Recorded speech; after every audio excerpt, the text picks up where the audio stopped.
गीता अध्याय 1 श्लोक 24।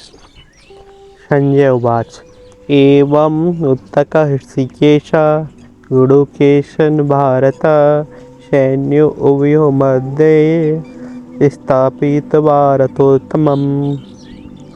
अर्थात संजय धृतराष्ट्र से इस प्रकार कह रहा है कि जब भगवान श्री कृष्ण ने अर्जुन के वचन सुने तो जो रथ है वह दोनों सेनाओं के मध्य में जाकर खड़ा कर दिया। तो जो आध्यात्मिक रूप से हर श्लोक का अर्थ समझते हुए आए हैं वह इस श्लोक का भी समझेंगे कि दो सेना क्या है। कि दो सेना कौरवों की है, एक पांडवों की है। युद्ध कहाँ चल रहा है? एक कुरुक्षेत्र में। कुरुक्षेत्र क्या है कि हमारा मन है, और जो पांडव है वो क्या है? वो हमारे अच्छे विकार हैं, और जो कौरव क्या है कि वह हमारे बुरे विकार हैं। और यहाँ क्या है कि यहाँ रथ जिसमें अर्जुन बैठा हुआ है, जिसको भगवान श्री कृष्ण चला रहे हैं, उसका भी हम आध्यात्मिक रूप से समझते हैं दृष्टिकोण से कि जो रथ होता है वो हमारा शरीर होता है, और जो रथ के घोड़े होते हैं वो हमारी इंद्रियां हैं, और जो रथ में कौन बैठा हुआ है? अर्जुन बैठा हुआ है। वह क्या है? वो हमारी आत्मा है। और जो रथ का सारथी होता है वह क्या है? वह हमारी बुद्धि है। तो यहाँ सोचने वाली बात यह है कि अर्जुन ने अपना सारथी किसको बना रखा है? कि यहाँ अर्जुन ने अपना सारथी भगवान श्री कृष्ण को बना रखा है। भगवान और भगवान श्री कृष्ण कौन है? कि वह तो पार ब्रह्म थे, स्वयं में परमात्मा थे। तो यहाँ गीता कहना क्या चाह रही है? गीता कहना चाह रही है कि जब मनुष्य अपनी बुद्धि परमात्मा को देता है तब वह क्या है कि तब वह अपने विकारों को शून्य कर पाता है, और अपने जो अच्छे अधर्म और जो धर्म का मार्ग है उनमें फ़र्क कर पाता है, अच्छे बुरे विकारों में फ़र्क कर पाता है। कब? कि जब अपनी बुद्धि परमात्मा को देता है।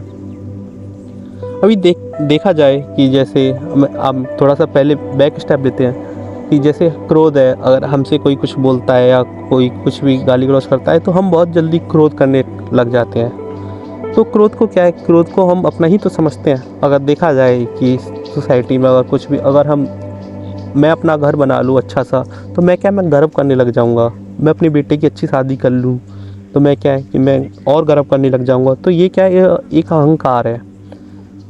और जैसे काम, क्रोध, लोभ, मोह, लोभ, लुटेरे, यह क्या इंसान इनको अपना समझता है, पर ये क्या है? सब लुटेरे हैं। कि काम, क्रोध, मोह, लोभ, लुटेरे, यह जन्म जन्म के बैरी मेरे। यह क्या? ये जन्म जन्म के बैरी हैं, क्योंकि आत्मा के जो विकार हैं, अच्छे और बुरे विकार, ये आत्मा के साथ जन्मों जन्मों से हैं। तो आत्मा ने क्या है? इनको मिक्स कर दिया है, और इन सारे विकारों को ही अपना समझी बैठी हुई है। और जब इन विकारों को आत्मा अपना समझे हुए बैठी है तब क्या है? आत्मा मतलब हम देख रहे हैं कि भटकी हुई है, और जो अपना उसका स्वतः घर है वो वहाँ पर नहीं जा पा रही है। पर जब आत्मा परमात्मा का ध्यान करती है, जैसे देखा गया कि यहाँ पर जो अर्जुन का सारथी कौन है? कि भगवान श्री कृष्ण है। ऐसे ही जब हम अपनी बुद्धि परमात्मा में लगाते हैं, कि बुद्धि का ही प्रतीक कौन था? सारथी था। कि अर्जुन का सारथी कौन है? कि भगवान पार ब्रह्म। जब हम अपनी बुद्धि पार ब्रह्म में लगाते हैं, परमात्मा में लगाते हैं, और बुद्धि कैसे लगाएंगे? यह स्वयं में ही प्रश्न है। जैसे कि हम पढ़ाई कर रहे हैं तो हमारी बुद्धि किस में लग रही है? पढ़ाई में लग रही है। अगर हम लड़ाई कर रहे हैं तो हमारी बुद्धि किस में लग रही है? लड़ाई में लग रही है। ऐसे ही हम परमात्मा का ध्यान करेंगे तो हमारी बुद्धि किस में लग रही है? कि परमात्मा में लगेगी।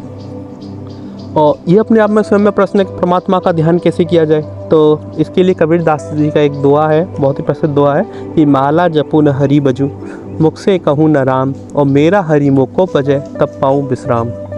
कि न तो वो माला जपते थे, न वो मुख से राम कहते थे, या कोई भी भगवान का जो नाम लेते थे वो कुछ भी नहीं कहते थे। वो क्या कह रहे हैं कि उनका हरि उनको जपे और तब पाते हैं विश्राम। कि जैसे कि हमारे शरीर में ऐसी प्रक्रिया चल रही है, वो स्वतः ही चल रही है, क्योंकि परमात्मा वह इन्फानाइट है, उसको जपा नहीं जा सकता। जैसे कोई पुस्तक है और पुस्तक इन्फानाइट है, तो हम कितना भी कर लें वो उस पुस्तक को नहीं पढ़ पाएंगे। तो परमात्मा इन्फानाइट है, अनंत है, उसको जपा नहीं जा सकता। मतलब हम परमात्मा को किसी दायरे में नहीं रख सकते, और दायरे वाली चीज़ को ही जपा जा सकता है, उसके बारे में लिखा जा सकता है। पर परमात्मा क्या है? कि परमात्मा तो इन्फानाइट है। हम समुद्र की प्यास नहीं बुझा सकते, और समुद्र से अपनी प्यास जरूर बुझा सकते हैं। अगर सागर से समुद्र का पानी तो नहीं पी सकते, अगर अच्छा पानी है तो हम उससे अपनी प्यास बुझा सकते हैं, पर उसकी प्यास नहीं बुझा सकते। ऐसे ही जो परमात्मा की दी हुई क्रिया हैं जो हमारे अंदर चल रही है, क्योंकि परमात्मा तो हर जगह विराजमान है, हमारे शरीर के अंदर भी है। तो कहते हैं कि हमारे शरीर के अंदर किस रूप में विद्यमान है? क्योंकि प्रकाश के रूप में विद्यमान है। कहते हैं गुरु नानक साहब ने यही कहा है कि जैसे चंदा हो गई सूरज चढ़ई हजार, इतना चांदना हुइंदियाँ गुरबिन घोर अंधार। कि हमारे रूप में क्या है कि जब एक साथ 100 चंदे और 1000 सूरज भी एक साथ निकल आए तो भी उस प्रकाश की बराबरी नहीं कर पाएंगे जो हमारे अंदर है। तो हमारे अंदर जो प्रकाश है अगर हम उसका ध्यान करें तो क्या हो रहा है कि हम परमात्मा का ध्यान कर रहे हैं। अब परमात्मा को अपनी बुद्धि दे दी है। जैसे कहते हैं कि परमात्मा का संगीत हमारे अंदर चल रहा है अनहद के रूप में। अगर हम अनहद करते हैं, अनहद का ध्यान करते हैं, तब भी कहता हूँ हम परमात्मा का ध्यान कर रहे हैं। कहने कि हमारे अंदर अमृत है, अगर हम अमृत का पान करते हैं तो भी हम परमात्मा का ध्यान कर रहे हैं। कहने कि परमात्मा हमारी सांसों में है, अगर हम इसका अजपा जाप करते हैं तब भी हम क्या कर रहे हैं, हम परमात्मा का ध्यान कर रहे हैं। पर हम जब यह सब चीज़ें करेंगे तब क्या करेंगे, तब हम अपने विचारों को शून्य कर पाएंगे। और शून्य कर पाएंगे तो क्या, तो हम जान पाएंगे क्या हमारे सही विकार हैं और क्या हमारे गलत विकार हैं, क्या धर्म का मार्ग है, क्या सत्य का मार्ग है, कौन से हमारे साथी हैं और कौन से हमारे साथी नहीं हैं। जब यह जान पाएंगे तो क्या कर पाएंगे, जो हमारे गलत विकार हैं जैसे काम, क्रोध, लोभ, मोह, इनको दूर कर देंगे अपनी ज़िंदगी से, अपने जीवन से दूर कर देंगे। और जब इनसे दूर कर देंगे तो जो आत्मा के ऊपर जो मैल जमा हुआ है वह साफ़ हो जाएगा। और जब साफ़ हो जाएगा तब क्या है, तब आत्मा अपने घर के लिए लौट पाएगी। हम इस श्लोक का यही अंत करते हैं और हमने समझा इसका हम इस श्लोक का हृदय से अनुसरण करेंगे और सोचेंगे और हम श्लोक का यही अंत करते हैं। और थोड़ा सा समझ लेते हैं कि जिनको हम जैसे अपना समझे हुए हैं, जैसे काम, क्रोध को, वो हमारे नहीं हैं। हमको क्या, हमको धर्म और सत्य के मार्ग पर चलना है। और हम श्लोक का यही समापन करते हैं। धन्यवाद।